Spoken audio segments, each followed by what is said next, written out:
to admit in public even. Why should I care? Why should I care if my tuna is dolphin safe? Why should I care about a crime in Virginia all the way across the country, right? Why should I care about a shark off Nova Scotia that's now swimming in Florida? Maybe he just wanted to travel. I don't know. Why should I care about a celebrity I've never heard of or get tied up in thousands of tragedies on GoFundMe and some of those other places? Now, I'm not trying to be cruel. I'm just trying to survive the information age. We talked about, some overload in a previous episode. Because if I care about everything, I burn out. I get anxious. I get cynical. Or I just shut down. So tonight, we're asking some dangerous questions. One, what actually deserves my attention? And two, even more, what will history remember? And what will history remember that we're currently ignoring? Right. Absolutely. And Randy, sadly, their history is absolutely full of both missed opportunities, misinterpreted opportunities, and we as people, human beings, have gotten very good at compartmentalizing and not seeing and not taking opportunities to improve our lives and our world around us. And as a result of that, we tend to say it's not my problem. And in so doing, we can sometimes literally stand by while our neighbors and our friends and extended family, even immediate family, are being hurt, and we say it's not my problem. Right. So at what point do we say it is my problem? Mm-hmm. So humans evolved in, I don't know, villages of 100, 200 people. You knew everybody. Right. You knew the widow down the road. You knew the farmer, the neighbor whose son went to war. You didn't know every war, every injustice. You didn't know every scandal or every tragedy on earth. But now we do. Right. We know that. We know, and our nervous system are fried from it because guess what? We scroll. Yeah. Right. And I see that constantly in my children. I see it in my students. Oh yeah. Yeah, and so I think here's the core problem that I see, and I know you're going to make this uncomfortable, right?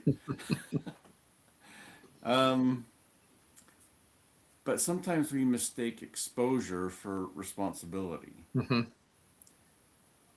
Just because we know about something doesn't mean that I have to act on it or it's mine to carry. Right.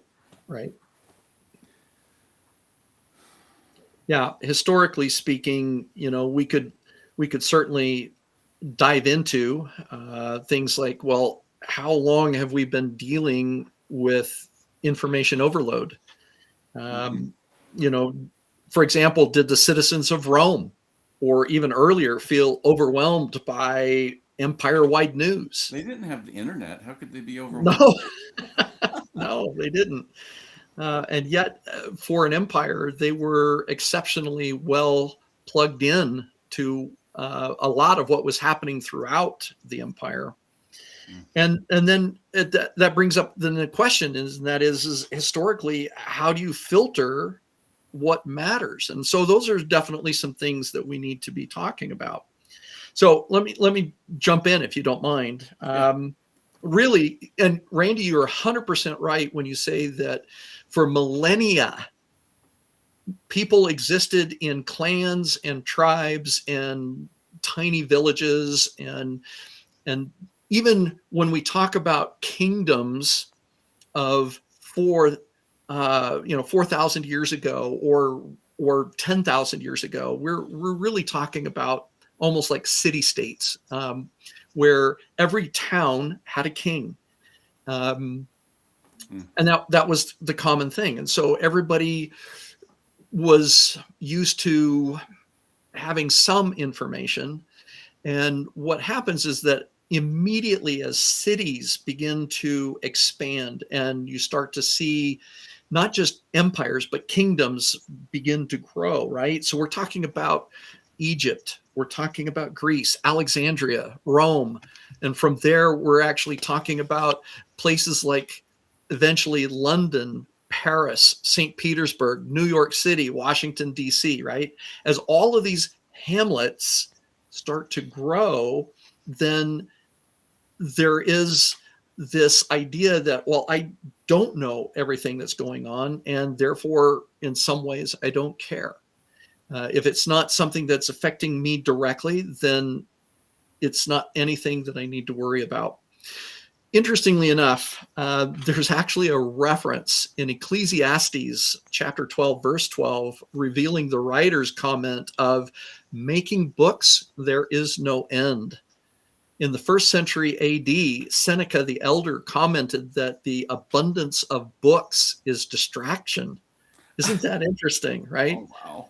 Right. In 1255, the Dominican Vincent of Beauvais commented on the flood of information. He said, quote, "The multitude of books, the shortness of time, and the slipperiness of memory," close quote.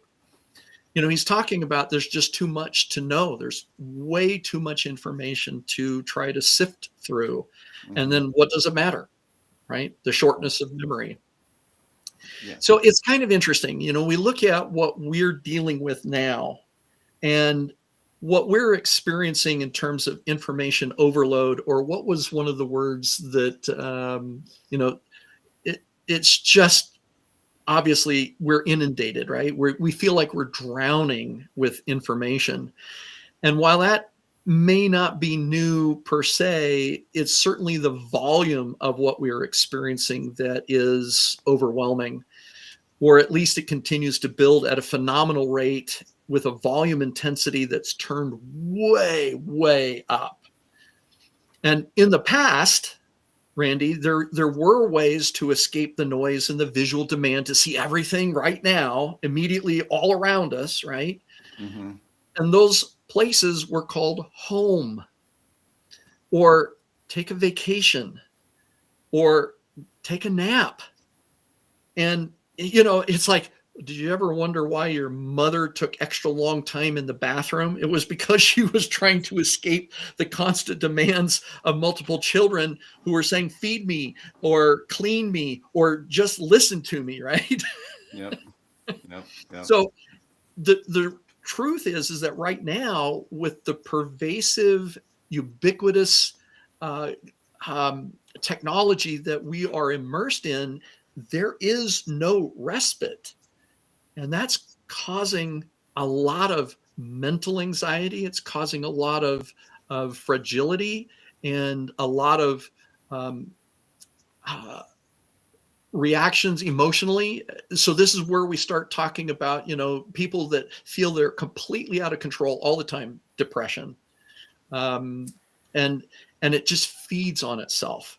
And we're not doing enough, I think, to help each other to better evaluate what we can do to slow things down and to say, I don't have to take the entire world's problems onto my shoulders, but Right. I do need to be aware of where I can and therefore should help. Yeah, and that is the thing. I think that's the balance that we need to find, because we need to look at it and say, not everything that reaches me is assigned to me.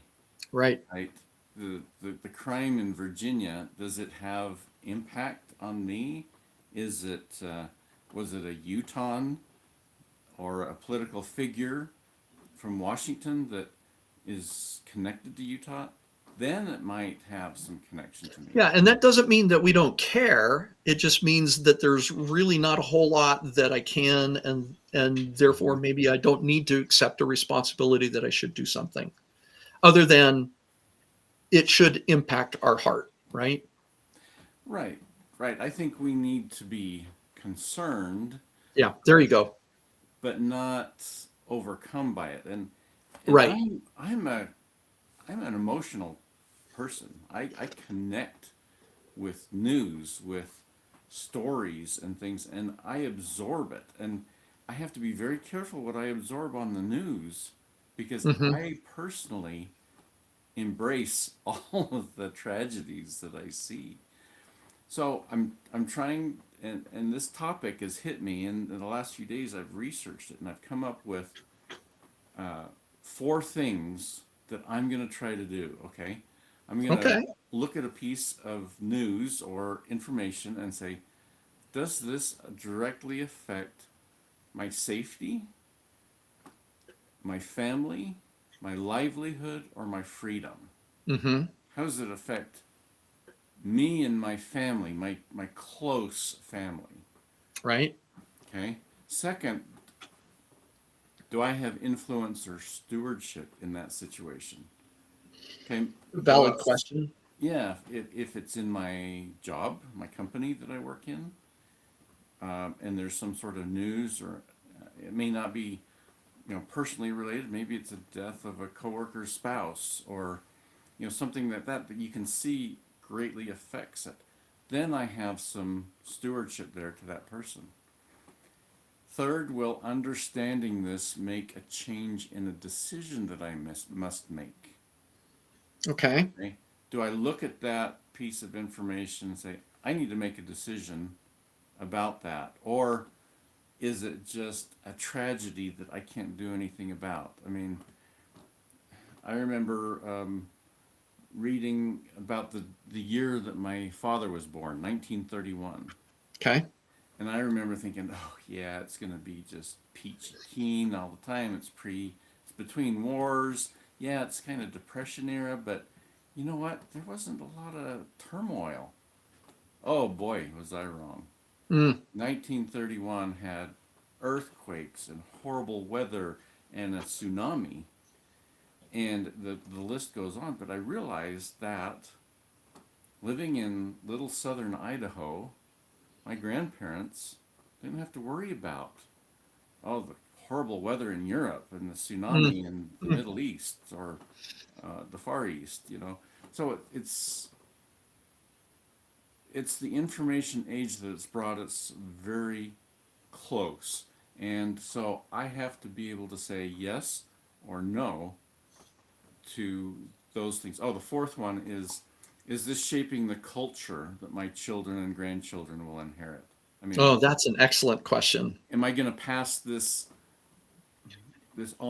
piece of news, this piece of Hmm. information that'll then affect my children and grandchildren?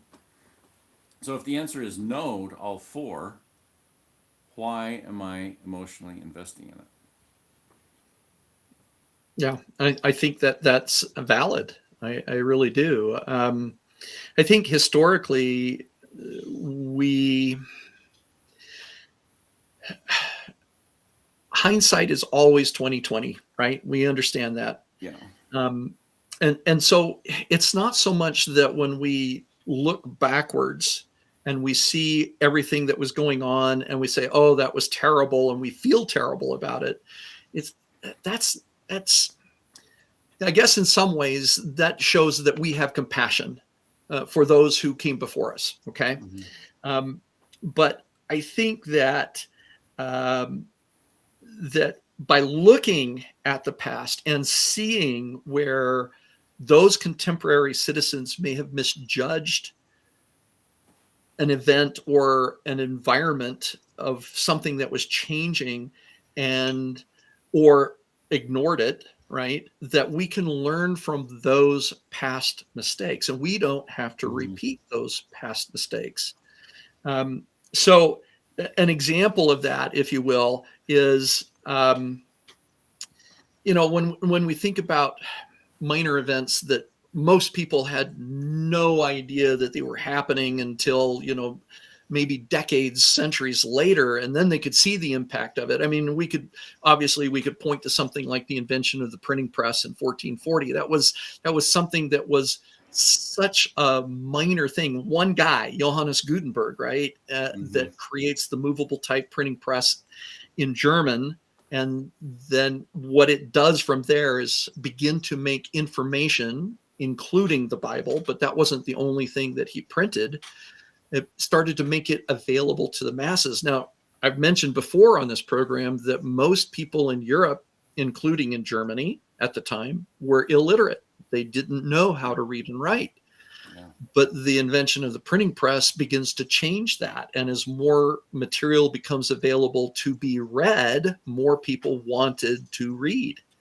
And that begins to change not only the literacy of an entire area of the world, but it begins to empower them to ask questions, to be able to analyze more of, well, okay, read what is happening. Is that something that is going to help, or is that going to hurt humanity? Is it going to hurt us as a country? Is it going to hurt us as a society and a culture? Right. Mm-hmm. So they begin to be more invested based on the information that they're getting. We look at something small, relatively small, like the Boston Tea Party in 1773. And it was very local. It was something that the rest of the world would not have even taken notice of, let alone most of the Americans who were still British citizens at that time. It's like, okay, that's interesting. So what? But then with the British reaction, and then the building up of the concept of you know, no taxation without representation, which leads us into a Revolutionary War. Then certainly we can see, oh yeah, most people might have missed that event and or misinterpreted it entirely. Um, Here's another one that's kind of interesting. The assassination of the Archduke Franz Ferdinand of Austria in 1914. He traveled to Serbia to open up trade relationships. Little tiny Serbia, a neighbor of Austria, which was part of the Austro-Hungarian Empire. There we go. Mm. There was a group of men that violently disagreed with what the prince was intending to do. And one man, a guy by the name of Gavrilo Princip, fired a revolver twice. One man, two shots, started World War I. And it wasn't called World War I then, it was called the Great War. The Great War, yeah. That domino effect of countries declaring war on each other ultimately will lead to 24 million deaths. One man, two bullets. And yet when that happened, there were very few people around the world that really took any note until all of a sudden you've got massive cultures and massive countries declaring war on each other and mobilizing for a war that turned out to be absolutely hideous. Mm. The overthrow of Tsar Nicholas II in 1917, which ultimately created the Soviet Union. Most people in the world said, it's not me. It's not my problem. Why should I care? And yet what it created in its place was a Soviet communist empire that then impacted and affected the world for the next, 80 years. Hmm. So, we see that kind of a thing. When we think about other events that may have missed or been misinterpreted, we had two Red Scares in the United States, one in the 1920s and then repeating it in the 1950s, that were way overhyped and needlessly hurt tens of thousands of Americans over something that didn't need to happen at all. And then we think about the Japanese internment camps during World War II, because we, the American people, panicked over a total non-threat of Japanese spies in America. It was not a single one. Yeah. Right? So. And you look back on history, and a lot of these I've probably read in a history book, but I wouldn't identify with them. I wouldn't know Right. how World War or the Great War started. Um, and yet, can we identify those types of actions beforehand or when they're Right. occurring? Right. I don't know that we can. Probably not. But again, do we have a sense of compassion that allows us to at least say, "Oh, that's a bad thing that's happened, a sad thing that's happened, and even though maybe I can't do anything about it, can I at least acknowledge that in the process of somebody, maybe sometimes a lot of people being hurt, does that then have some kind of impact on humanity as a whole?" And Yeah. if we look at that as opposed to saying it's not my problem, I don't need to worry about it, which, okay, maybe we don't need to worry about it. We don't need to stress about it as a way of saying, well, I should try to fix this, right? Well, we can't. Most of the time we can't fix things. But when we see what is happening to other people, whether it's in another state, in another country, can we at least acknowledge that that anything that hurts people somewhere else ultimately hurts us, and we can share that compassion? We can say, when an opportunity may present itself to help, can we then act on it within our means? Right. And that brings me to GoFundMe. Okay. Um, 3 minutes of scrolling, and you can run into cancer and house fires and accidents and children and funerals.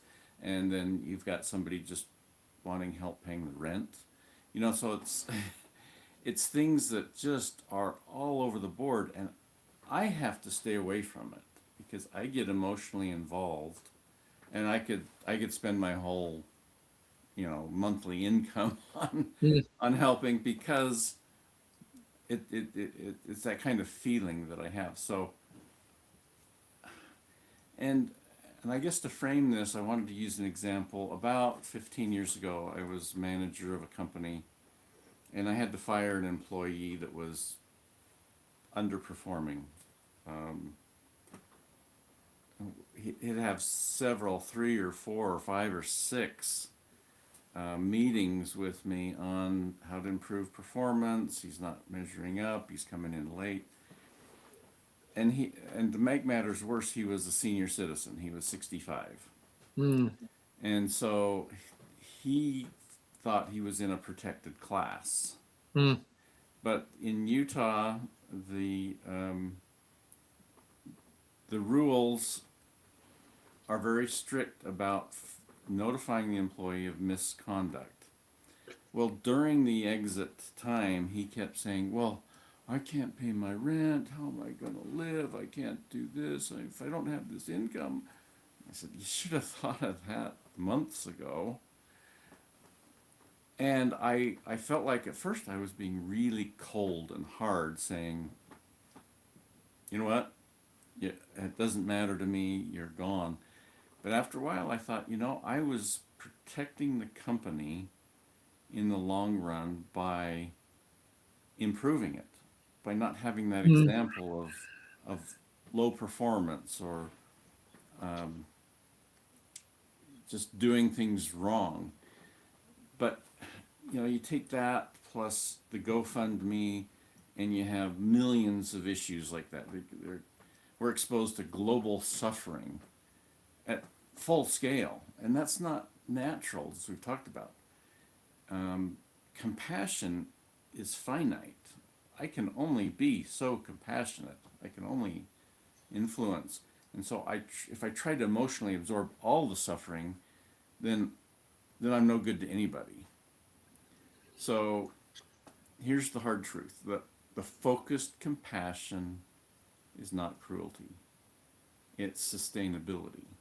Well, yes. And, there would be some that would be very critical and say, well, yeah, you shouldn't have fired that man who needed a job to be able to pay his rent, blah, blah, blah, right? And I don't mean to diminish that, but the point is that some would say, well, Randy, your company could, it's not about money over person. It's not profit over people, right? It shouldn't be that way. Mm-hmm. I think one of the things that you mentioned is that you worked with this man for months trying to help him improve his performance until it was just, obvious that he wasn't doing what he was hired to do. And therefore, after multiple efforts of trying to help him change and improve his performance, it was just like, okay, this is, we can't continue to wisely let him continue, right? Right. And I get that. I do. It's one of those things, right? You said that focused compassion is not cruelty. What's interesting is that we do see, of course, not just historically, but right now, we see people who are doing what they can to help. And in many cases, that's without any kind of judgment. It's interesting. We see, of course, local charities. We see church-based support, which is trying to help people either stay on their feet or get back on their feet. Mm-hmm. There's mutual aid societies throughout every city, and again, it's kind of this hard thing where, particularly in cities as opposed to smaller towns or even smaller communities, where we start to see the impact of there's too much, I can't comprehend it, I can't worry about all of it, and so I'm not going to worry about anything at all, right? So interestingly enough, with urban sprawl,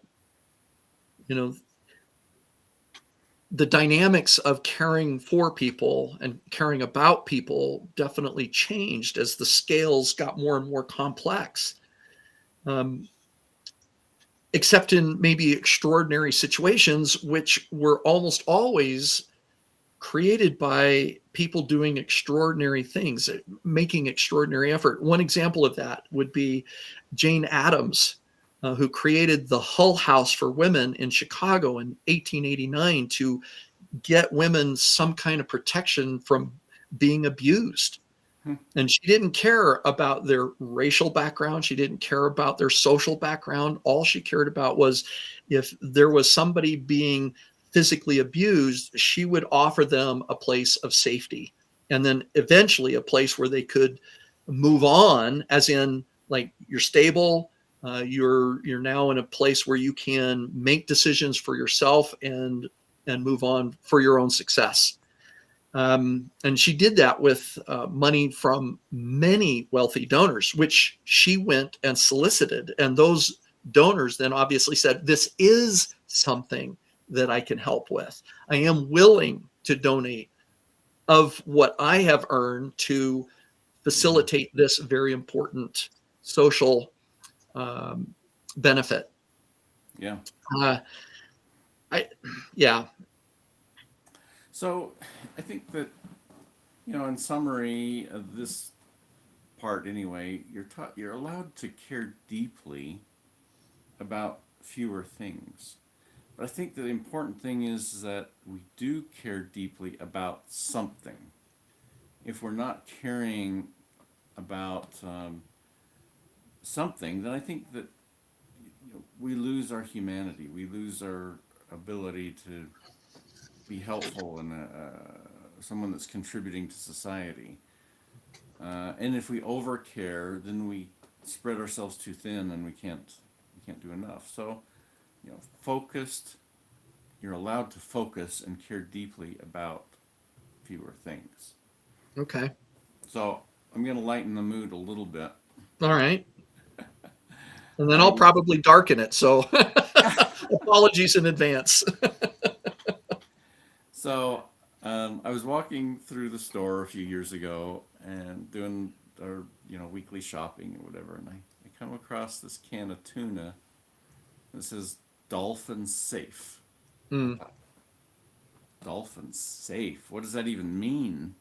Well, I had to search for it online, right? I said, well, what is Dolphin Safe? And apparently there's a fishing method for the tuna fishermen that is more safe for dolphins, but it takes them a little more time. It's not quite as efficient, but somebody got in their head that we need to protect the dolphins. And is that important? I mean, if a dolphin dies in a huge haul of tuna, you know, somebody might say, "Oh, Randy, that's cruel. You're saying, oh, a dolphin doesn't matter." Well, does it? I mean, I want to find out. I'm just asking the question. I'm not trying to judge. If I buy that can of tuna that says Dolphin Safe instead of the one that doesn't, is my tiny purchase relevant? It doesn't feel relevant to me. I think, well, I'm buying a 99-cent can of tuna. Is that going to, and I'm going to buy just the Dolphin Safe tuna instead of this other one that I really don't know, but maybe it is safe. I don't know enough about maybe that it's a law now. I don't know. So you see what I'm saying is, are the markets responding to consumer pressure?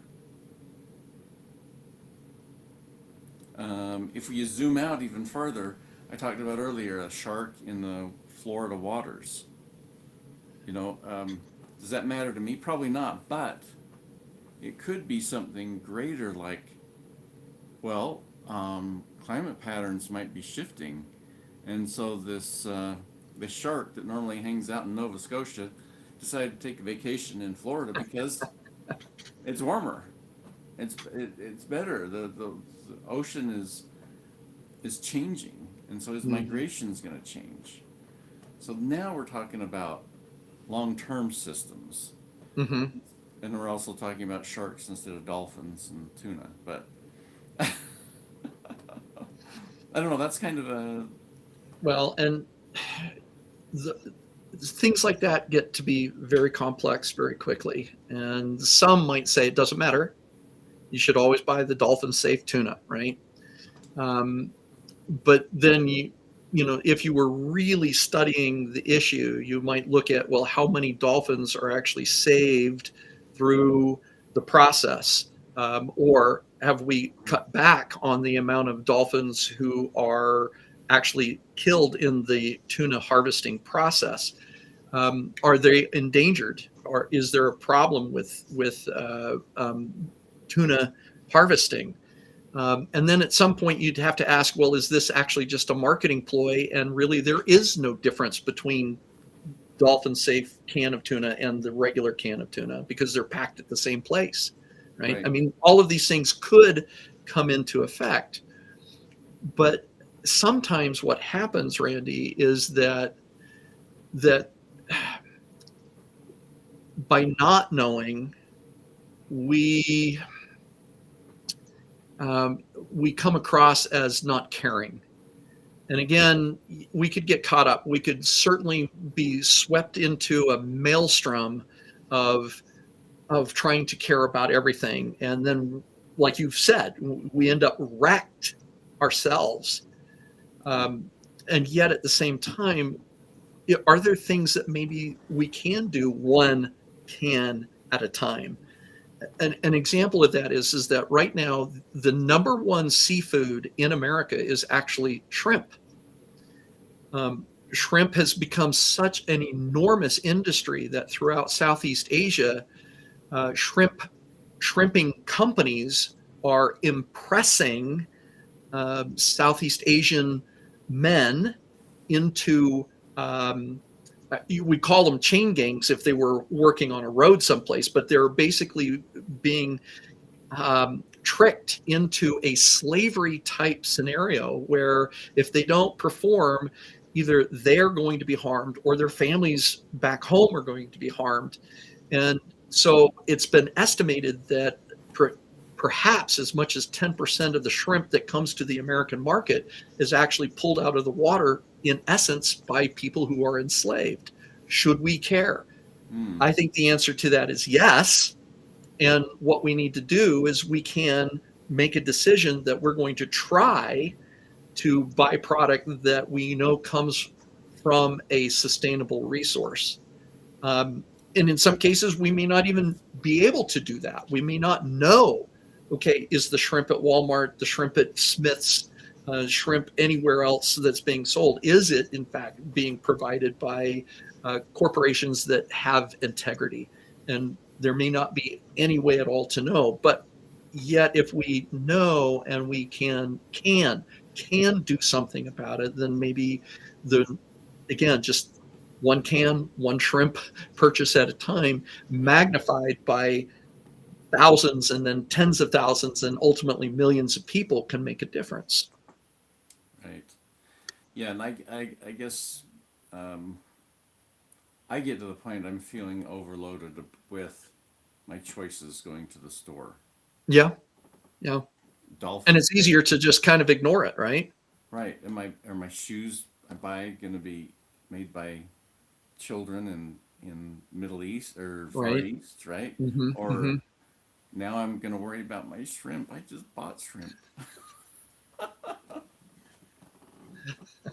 I'm going to do some research now because I worry too much about it. But again, you and Randy, you've definitely hit this several times, and so I think it's worth reiterating again, and that is that when we can do something and it makes sense for us to do something, then we do have an obligation to try to make a difference. But if it's out of our control, if it's outside of our sphere of influence, for example, then does that mean that we should feel guilty? Compassion, yes, but should that mean that we feel guilty that we can't do anything? And I think that's where you're taking on the weight of the world unjustifiably. Hmm. And maybe that's something that I need to deal with is personally is how much can I take on and how much do I have to worry about? You know, do I Yeah, need and keep in mind that we're also talking about your emotional aptitude, not just your financial capability. right, right, which in a lot of cases is more valuable than my financial capability. Right, right. Because without your ability to be emotionally stable, not just strong, but stable, then you lose your potentially everything else gets impacted, right? Your relationships with your family, your relationships to with the people you work with in order to perform the way that you need to work in order to sustain your family. All of a sudden, all of that becomes disrupted. And Hmm. and then again, as you've pointed out, you become absolutely good to no one, and even yourself. Yeah. And that's what I feel like if I go to a news site, if I go to Fox News or watch CNN, I get overwhelmed very easily with everything. So Well, and it's easy for that to happen. I've The stopped. news only tends to report bad things. Right. Well, I tend to get my news that I can read. I subscribe to some emails. I go to, some specific websites that are not ad intensified. I don't mind advertising, but when it pops up when you're trying to click and read the next section, I just can't. I can't do that. So I'm very critical of those types of sites. But let's go back to the guy in Virginia that commits a crime. Okay. Yeah. And we talked about how, it's got to have some sort of connection to me. But why does why would local news report that? There must be some sort of cultural connection, travel issue, legal precedent, federal policy, something that caught their interest enough to say, okay, clear across the country is this crime that happened that affects me. And I would hope that the news agencies realize that they've got to report news that is important to their audience. And unfortunately, they have an important job that they've fallen down on the last 20 years. Yeah, I'd say that's about right. And they're businesses. They're in it for the money. They have Yep. to get eyeballs for their advertisers. Yep. And that's how they make their money, right? Is the advertising, Exactly. right? And so they'll do something that is sensational to hopefully grab you to watch or listen, and in the process, then you're going to get the exposure to the advertisements. And again, that is part of our free enterprise, our market-driven economy, which we all enjoy the benefits of a strong economy. We all enjoy uh, the the blessings, if you will, of having multiple restaurants to choose from, or being able to go into a store and buy clothing that doesn't cause bankruptcy, right? There's all of these kinds of things that are at play here, and again, yeah, do we care about what's happening in Virginia? Is when you hear about the news of something terrible that's happened in Minneapolis, does it hurt our heart? Well, I would actually hope that it does. But again, we have to understand, okay, and we can say it's not here. It doesn't matter. It's something that's happening somewhere else. The problem with that, though, is that often when something happens in a small way, somewhere else eventually finds its way to many other places, maybe even everywhere. And then all of a sudden it does directly impact us. It does matter more to us because now it's not states away, it's on our front porch. Right. And I think that in our compassion, we need to be aware and to watch for patterns, perhaps, that we could say, okay, whoa, we need to cut this off right now. And by this, I'm speaking generically of a problem that may start to arise. And we're saying, okay, we know how that problem is going to eventually end up. If the pattern continues down that path, we can see how that's going to end. Right. And we don't want that ending. We want something different. So we're going to intervene and try to create a different solution. But we can't do that if we're not aware. And so I think there is a responsibility to be aware, to feel some compassion for the problems that are happening elsewhere, so that we can be open-minded, open-hearted to make sure that as we can see maybe those things beginning to happen, that we can say, okay, we know how this is going to end if we don't properly address it, and therefore we need to put some effort into it. And that could be as simple as contacting our elected representatives in city government, state government, and say, hey, we care about this, and this is something that we need you as our elected officials to monitor, to watch, to then try to come up with viable solutions, because that's what we elected you to do. Right. And I'm a big fan of using our local representatives, of expressing our concerns to them and let them do their job, hopefully, if they'll do the job we elected them to do. Right. And see, that again, that falls in the camp of what can we do? That is something that we can do, but we can only do it if we're aware. Yeah. So the takeaway on this segment, I think, is that distance doesn't always equal irrelevance. Right. Okay. Right. But outrage does not equal wisdom either, right? No.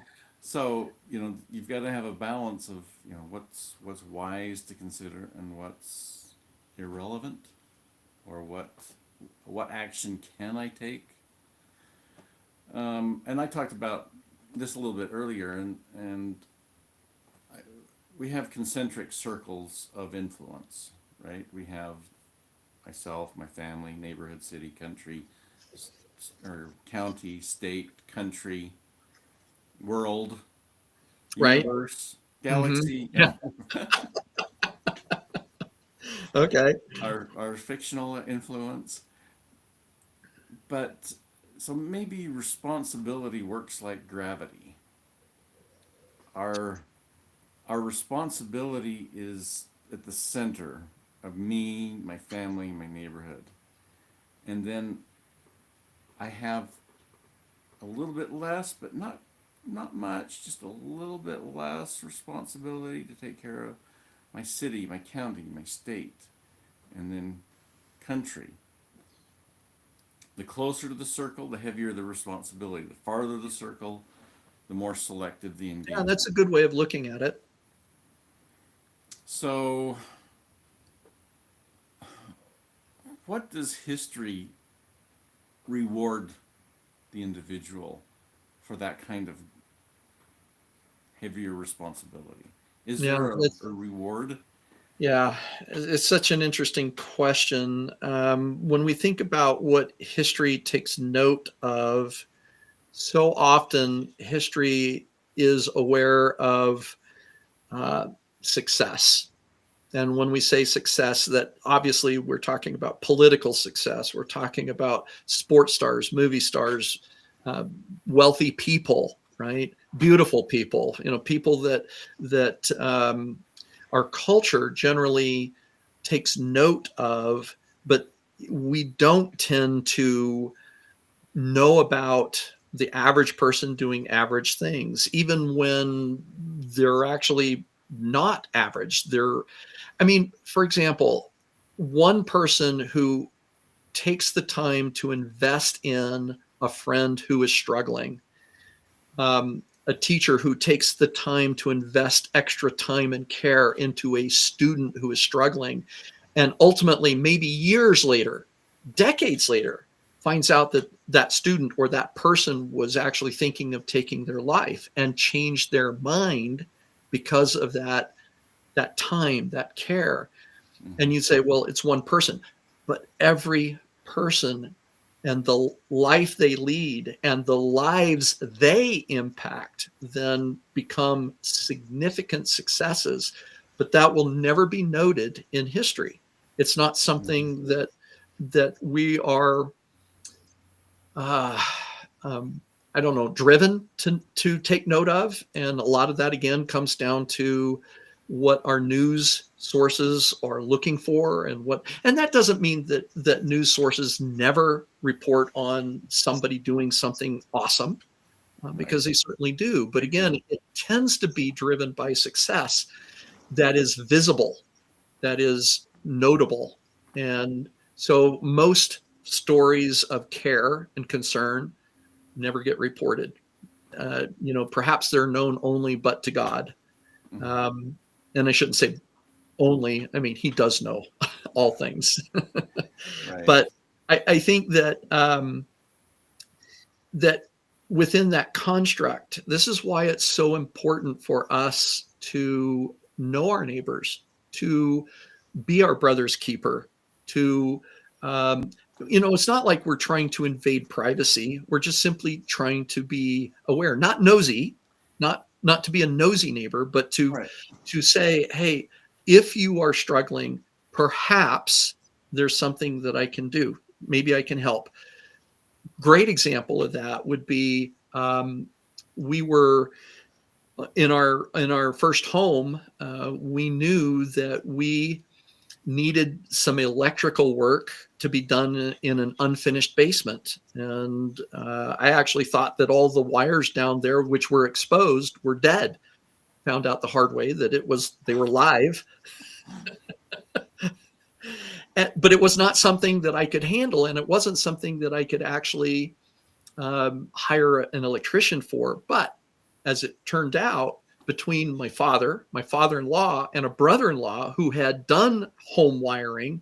They were able to come in and take out all of the old wiring. This was a 100-year-old home, you might remember, Randy. Yep. And replace it with code appropriate wiring and a new panel. And that was something that they took time to do. They cared. And that's kind of what I mean. I didn't have to struggle with it on my own. I didn't have to ultimately spend hundreds of dollars to pay for an expert. I had experts in my family. And when I expressed, I don't know what to do about this, they jumped in. They said, let's help. Let's work on this. And it was such a small thing, right? For them, it was easy. For me, it would have been a lot more complicated. Right. I learned a lot in that process, by the way, and I have since done home electric stuff, because it doesn't frighten me anymore. I still don't know that I know how to wire a 3-way switch, but then you have the University of YouTube, I guess. That's right. But that's what I mean. I mean, there are things that we can do if we know, if we're aware. And I think to a certain extent, then we keep our ears open, we keep our eyes open. And it's the same thing when you talk about, okay, do we notice something unusual or something unsafe, and do we do something about it? Again, it's not me, it's not my problem. It's the wrong attitude to take. When you can do something, we should. Right. And so while history may not add those kind of little acts to the history books, they're important to shaping our society, our culture, and who we are. Maybe it's the culture of just our family. But I think I thought about those headlines that I saw. Will history remember the shark? Yeah. Showed up in Florida, or the celebrity scandal, or whatever outrage is going on social media? Or will it remember things like the slow erosion of healthy institutions, like the family, like the church, like basic school classrooms? Those technology shifts have been touted as great inventions and revolutionary. Right. The big successes, right? Yeah. And I think as we've learned along the way is that technology doesn't change a lot of things. It may improve how fast we do something, but we still have the human connection. Right. That affects everything. And everything. We have shifts in faith. I watched a little news clip just earlier today that in France, the youth are attending churches in greater percentages than their parents. That's interesting. One would want to ask why, what's driving that? Yeah. And it's not just one religion, it's across the board. It's all all religions. That level of interest for religion is increased. So maybe there is that time that society's catching up with the technology shifts, that they're seeing the need for faith and family and civic engagement. And yeah, I think when society starts to unravel and people take note of that and they look back and they say, okay, what can we do to stop the unraveling?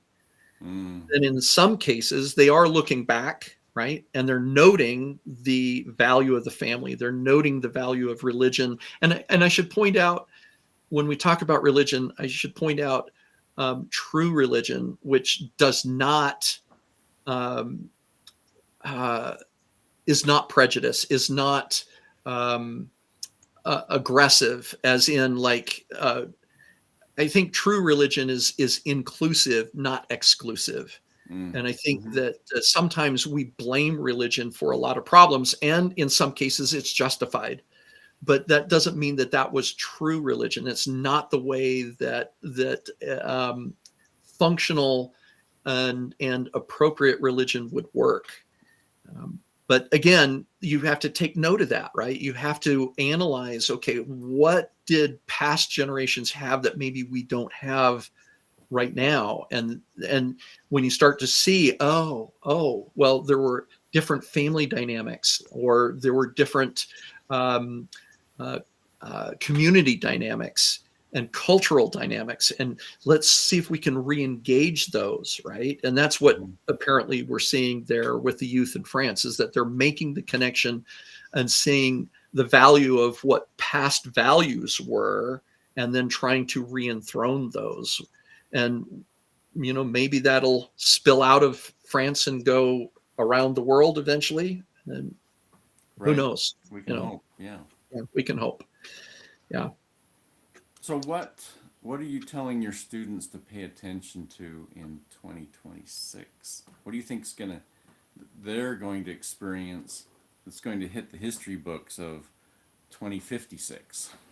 Yeah, and it would be easy to say, pay attention to a president and everything that he or she would say, right? Mm-hmm. That's not what I'm actually telling my students to pay attention to. What I'm trying to tell them to pay attention to is how we treat each other, uh, Mm. both in terms of community cohesiveness and collaboration and cooperation versus competition or labeling. These are the things that I'm trying to help my students to become more aware and break down the barriers that we continually, by some uh, some levels of human fear, we erect barriers and we want to be exclusive. And what I'm trying to help my students understand is that if we tear down the barriers and we become more compassionate, which is not weakness. There is no weakness in compassion, just like there is no weakness in meekness. And sometimes those two words, maybe because they sound similar, get conflated together. They are sometimes construed as similar, and they're not. If anything, there is tremendous strength in compassion and meekness, and trying to convince my students, who often come from very difficult family backgrounds, is a challenge. It can be very tough because they feel like in order to survive, they have to be tough. Right. Right. Hmm. Interesting. So, just to kind of wrap up a few things, here's what I'm walking away with in this. One is we need to take our attention to individual things as our moral resource. We can't give too much, we can't give too little. If I give in to everything, then I can give effectively nothing. So I have to think of myself. Yes, within proper constructs and Right. and balance. Right? So the goal isn't indifference, it's intentional engagement. So I care deeply, I act locally, I think historically, and choose deliberately. So you don't have to carry the Oh, I world. like that. Yeah. Yeah. You choose deliberately. You don't have to carry the world, but you do have to choose something. You have to choose what shapes you. I choose technology. I love helping people with technology. And there's times that somebody has a particular need and I have a hard time charging for it because it's just in my nature, you know. They say, "Oh, let me." And I said, "Look, you know, let's go to lunch or something. You buy me lunch." It's a bad way to run a business, Randy. But I know. That's not that's why I'm not Bill Gates.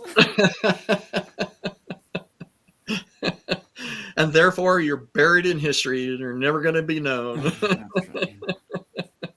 But you know what, Randy, you are known to me, and I've always appreciated our friendship, because I've always known that you care about me, and I hope you know that I care about you. And I think that as we've continued to talk, and as we've explored this very complicated, very multifaceted topic, right? I mean, this is not an easy thing to solve. If it were, we'd have solved it centuries ago, maybe even millennia ago, but we haven't, right? Yeah. And to that end, history repeats itself because we don't learn from our past mistakes. We are very poor at learning from past mistakes and implementing better solutions moving forward. We're just too many things that come into play, and a lot of it comes down to, we know that I am important. I'm important to me. I'm important to my wife. I'm important to my children and my grandchildren, right? And so I do need to take care of myself. We're commanded to love others as we love ourselves, and that means that we set ourselves in that same category, that we love us, we love ourselves, we love others, right, at the same level. And I think that sometimes that we do make sacrifices, reasonably so, and other times we have to say, that's not something I can do. I can't handle that kind of weight of trying to own a problem, or even trying to find a solution. It's just overwhelming, and like you've said earlier, you shut down. So one of the things that we should also take away from this is that we need to be wise. We need to be deliberate. You've said that word. We need to be deliberate in what we choose. And when we're inundated with so much information, we may have to choose to reduce the noise, to reduce how much is coming at us. And in some cases, that may mean taking a step back and away from all of that noise to recenter us, right? And that's, of course, what we did this channel for, was to help people think about and perhaps even learn how to center their lives on something that has value and something that can not only help themselves, but then empower them to help others by reaching out, because they do care, because they know where they can help, and therefore they will. What a perfect way to close our episode. Thanks, Paul. That's just a wonderful place to end. And to our listeners, thank you for listening. We're on a lot of different platforms and your favorite podcast app. So please share and like and follow and say hi in the comments. And we'd love to know what you think. We'd love to know what you think. So thank you. And Paul and Randy, farewell.